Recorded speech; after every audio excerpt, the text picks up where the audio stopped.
आप सभी विद्यार्थियों को गुडविल कॉमर्स क्लासेस में हार्दिक अभिनंदन है।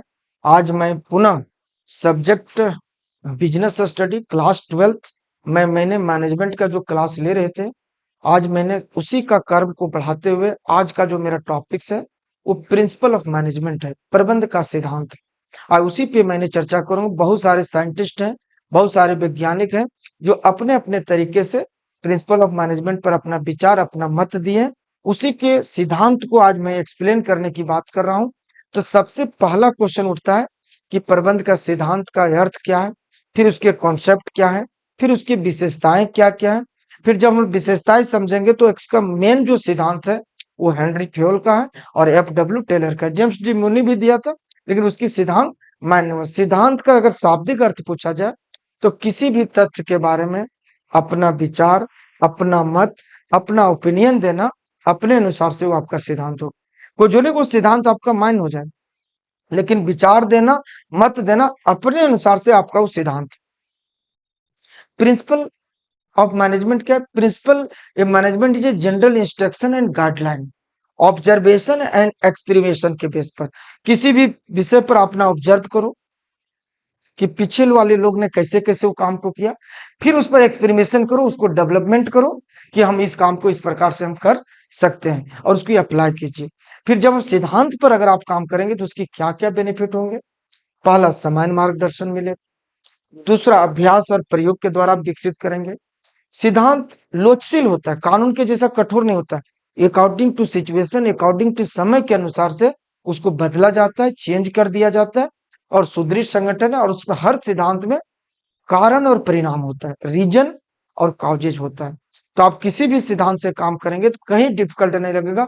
हर काम एक सिस्टमेटिक प्रोसेस से आप मंजिल तक पहुंच सकते हैं।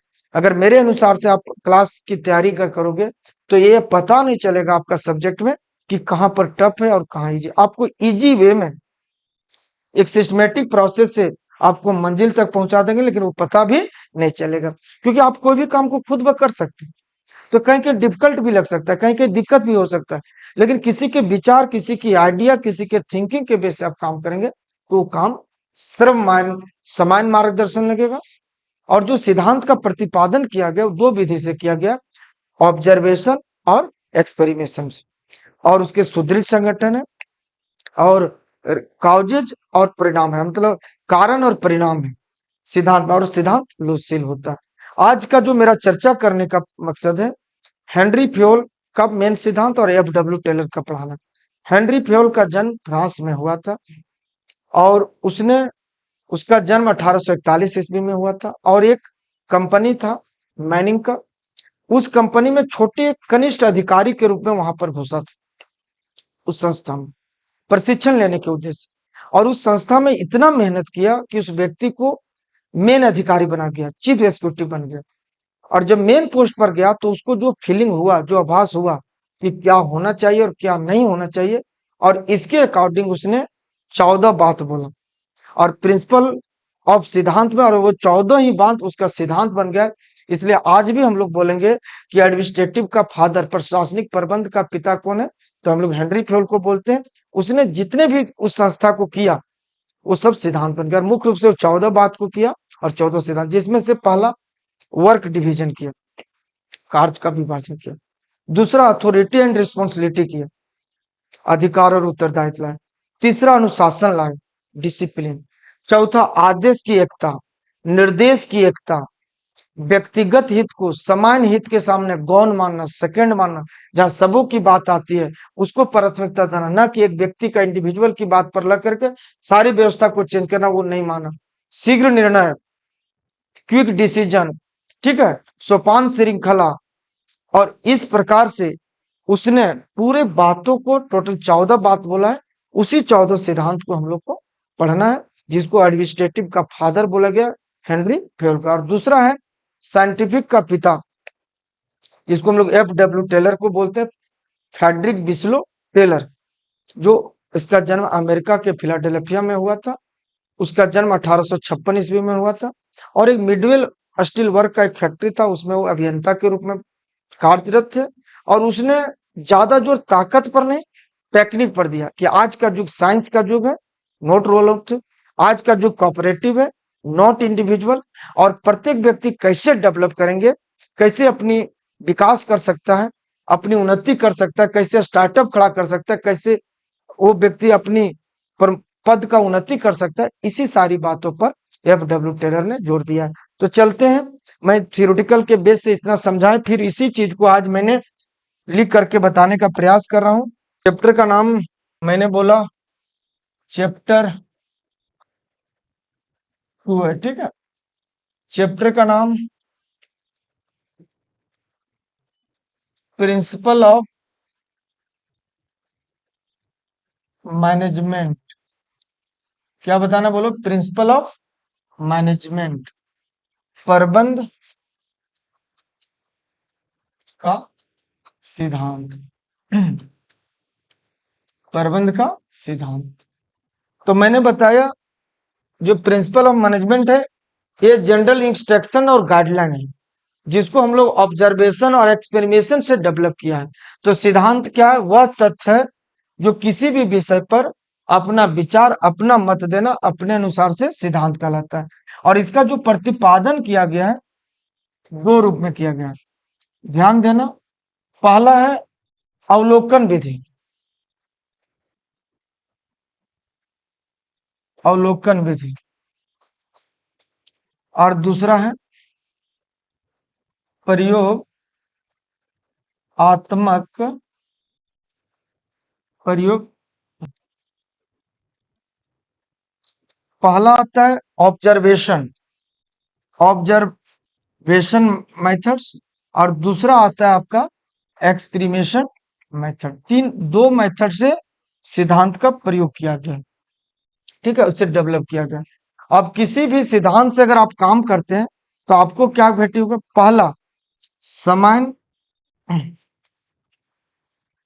समान मार्गदर्शन मिलेगा, दर्शन, जनरल इंस्ट्रक्शंस, जनरल गाइडलाइन, कहीं भी कोई तरह का दिक्कत नहीं होगा, जनरल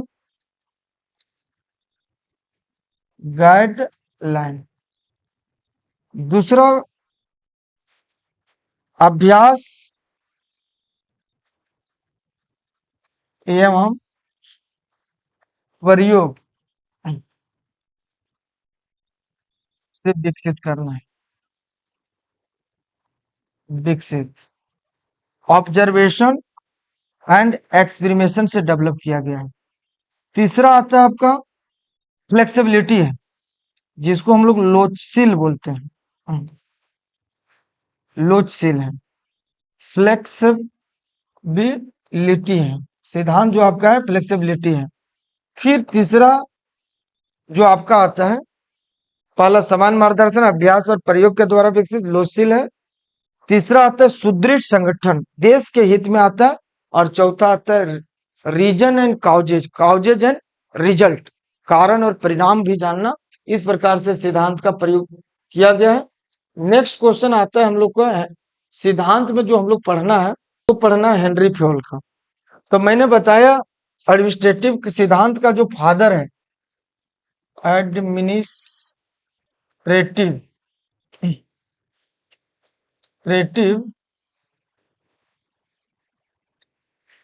मैनेजमेंट का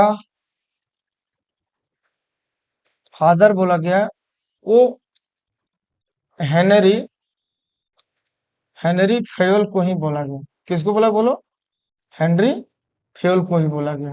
इसका बर्न, जन्म 1841 ईस्वी में, ठीक है, फ्रांस में हुआ था। इसने वो पढ़ाई इंजीनियरिंग से किया था। और जब उस जो मैनिंग फैक्ट्री था वहां पर वो जो व्यक्ति गया, तो उसको कनिष्ठ अधिकारी, छोटे अधिकारी के रूप में गया, और इतना मेहनत किया कि उस पद पर मुख्य अधिकारी बन गया। और जब मुख्य अधिकारी बना तो उसने 14 प्रिंसिपल बोला था, 14, और 14 आज सिद्धांत बन गया है, जिसमें से पहला है वर्क डिवीजन, ध्यान देना। दूसरा अथॉरिटी एंड रिस्पॉन्सिबिलिटी। तीसरा डिसिप्लिन, आदेश की एकता, निर्देश की एकता, सोपान श्रृंखला, व्यक्तिगत हित को समान हित के सामने गौण मानना। सारे हमने पीडीएफ में आप लोग को फिर मैंने नोट्स को भेज भी देंगे। आप लोग को सभी थियोरेटिकल को समझ लेना है बारीकी से। और मेन मौखिक बात ये समझना, इसका जन्म कहाँ हुआ था, फ्रांस में कब हुआ था, 1841 में। इसने मुख्य रूप से कितने प्रिंसिपल दिए हैं, 14। 14 वन बाय वन करके आप लोग इसको कर लेना। और दूसरा पढ़िएगा, साइंटिफिक का अगर पूछा जाए, साइंटिफिक का जो फादर पूछा जाए तो उसको एफ डब्ल्यू टेलर को माना जाता है। इसका जन्म 1856 ईस्वी में अमेरिका के फिलाडेल्फिया में हुआ था। इसने मुख्य रूप से आज का युग बोला साइंस का है, नॉट रोल ऑफ थंब। और इसने मुख्य रूप से 4 बात बोला है। पहला, आज का युग साइंस है, नॉट रोल ऑफ थंब। आज का युग कोऑपरेटिव है, नॉट इंडिविजुअल। और प्रत्येक व्यक्ति कैसे डेवलप करेगा, अपनी उन्नति कैसे कर सकता है, कैसे वो विकास कर सकता है, स्टार्टअप कैसे करा, इस सारी बातों पर ध्यान दिया है। और ये दोनों का कंपैरिजन पढ़ लीजिएगा, इस चैप्टर आप लोग को समझ में आ जाएगा। धन्यवाद, थैंक यू।